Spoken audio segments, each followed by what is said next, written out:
Brothers and sisters, ladies and gentlemen, good evening. Sorry about the delay, sorry about the late start. I thank you for your patience and I thank you for your gratitude of having such a brilliant attitude in waiting, because you have got a good attitude if you haven't. You're not vexed with me, are you? Who's vexed? Me. And I got CDs. That's it? We're trying to keep people happy, man. 2 weeks ago. 2 weeks ago. You got right. So I've got another one in the back. So I've got another one. But she's vexed now. Understanding our symbolism for empowerment. Here's one of our cultural icons. He decided this was his last recorded album that he done when he was alive. What's the name of it? None of you can read the subtitle there in red. What does it say? The Don K-I-L-L-U-M-I-N-A-T-I. That's 2 words right there. K-I-L-L is kill. Take away the K and it's kill Illuminati. This is Tupac. Machiavelli. Who's Machiavelli or Machiavelli? He wrote The Prince. He was an Italian philosopher of the 1500s. He came up with a concept. He's called the father of modern science of democracy. Yeah? He came up with a concept, or he popularized, I should say, a concept of divide, rule, and conquer.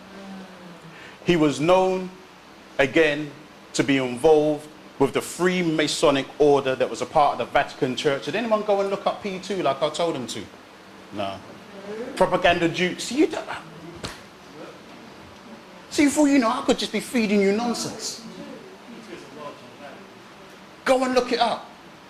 Go and look at how the Knights Templars in Italy, because they're all over, they had lodges all over the world. Go and look up how they had to change their identity and how they had to get into the Vatican, because the Vatican went against them when they started to control the Vatican. So they had to take on a new identity and they realized we've got to control and be in the highest rungs of position in the Vatican Church.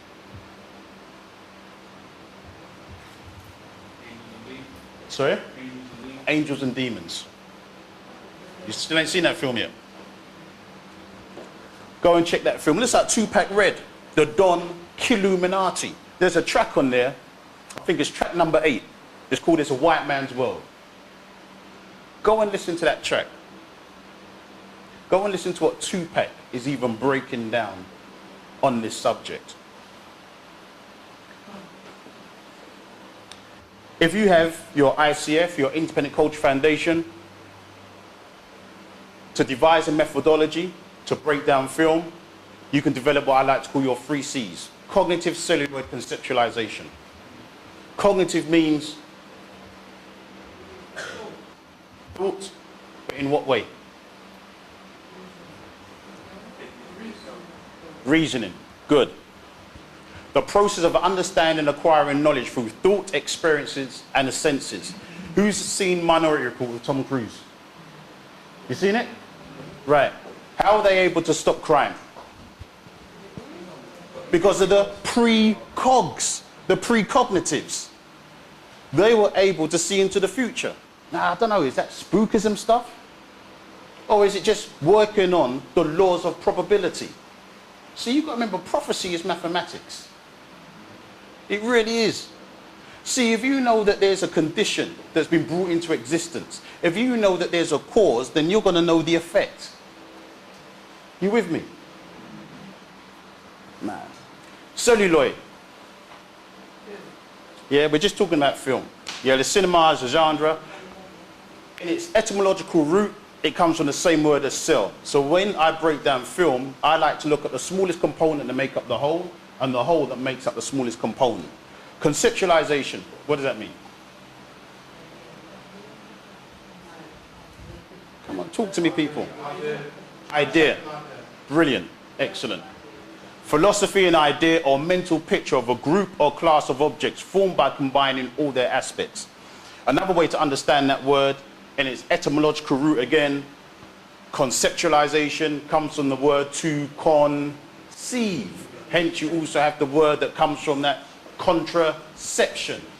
So hopefully, with your ICF, with you developing your 3 C's, to conceive means to give birth to.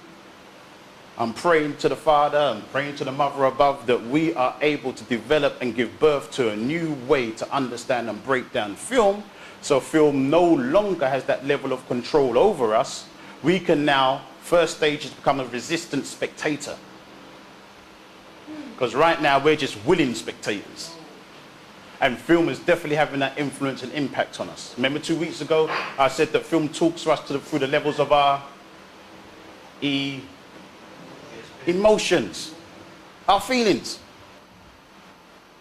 Yeah? We could be sad, put on a comedy film, we start to laugh. We may forget about that worry for that 5 minutes or 10 minutes or maybe even an hour and a half. Yeah? For those of people that didn't come 2 weeks ago, there's a story I always like to tell just to prove my point. Those of you that heard it 2 weeks ago, sorry, you're going to hear it again. When I was 13 years old, I used to love watching horror films. Loved them, loved them, loved them, loved them. Yeah? Just to see whether they could have that effect on me. So I used to watch them late at night by myself, 12 o'clock, see whether they could scare me. Yeah? This was back in the 80s. This was back in the 80s, where a lot of them were banned. They were called video nasties. My older brother brought home this film called The Evil Dead. It was uncut. It was banned at the time. Mary Whitehouse banned this film from being shown in England. That was the film I wanted to see, man. Because I had seen Salem's Lot. I had seen The Exorcist. Freddy Krueger, what? Nothing, man. Let me watch this film. Put this film on. When I done watch this film, I switched on every single light before I went to bed. In my bedroom, switched off the light, looked around. In my bedroom, I had a coat hook. My jacket was on it. It was casting all these arms against the wall. I had to get out of my bed, take the coat hook off the coat hook, switch back off the light, jump in my bed. There weren't no demons in my yard. But what was making me act that way? The emotion of fear. That means for an hour and a half, I suspended reality. My emotions took over my attitude and directed my attitude, which then directed my actions. For that moment in time, I joined in what I like to call the unified ego of the director. Yes. He had mastership over my mind. Does that make sense? Yes.